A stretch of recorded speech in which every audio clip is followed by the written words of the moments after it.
संघर्ष 2 मूवी का official trailer release कर दिया गया है। जी हाँ दोस्तों, सही सुन रहे हैं। भोजपुरी के global trending star Khesari Lal Yadav ji का बहुत ही ज़बरदस्त फिल्म जिसका नाम है संघर्ष 2, वह दोस्तों उसका ऑफिशियल ट्रेलर रिलीज कर दिया गया है। बहुत ही प्यारा तरीका से बनाया गया है इस ट्रेलर को। ठीक है, अगर हमारे वीडियो पसंद आएगा तो वीडियो को लाइक और चैनल को सब्सक्राइब कर लीजिएगा। आइए जानते हैं इस फिल्म के बारे में जिसका नाम है संघर्ष 2। ठीक है, इसमें कौन कौन है स्टार, सभी जानकारी आपको बताएंगे। ठीक है, तो ये रहा आप सभी दोस्तों के सामने इस मूवी का स्टार कास्ट। ठीक है, जिसमें है खेसारी लाल यादव, मेघाश्री, माही श्रीवास्तव, कृति यादव। जी हाँ दोस्तों, खेसारी लाल यादव जी की बेटी इसमें काम की है जिनका नाम है कृति यादव, सब्बा खान, वर्णा मल्होत्रा, सुशील सिंह, संजय पांडे, विनीत विशाल, अनूप अरोड़ा, विनोद मिश्रा, समर्थ चतुर्वेदी, जे नीलम, बहुत सारे लोग हैं और आप वीडियो रोक कर पढ़ लीजिएगा। ठीक है,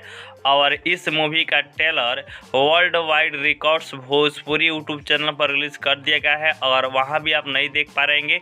तो इसी वीडियो के डिस्क्रिप्शन बॉक्स में मैंने लिंक डाल दिया है, तो जाइए लिंक से क्लिक कीजिए, देखिए खेसारी लाल यादव जी का इस ट्रेलर को।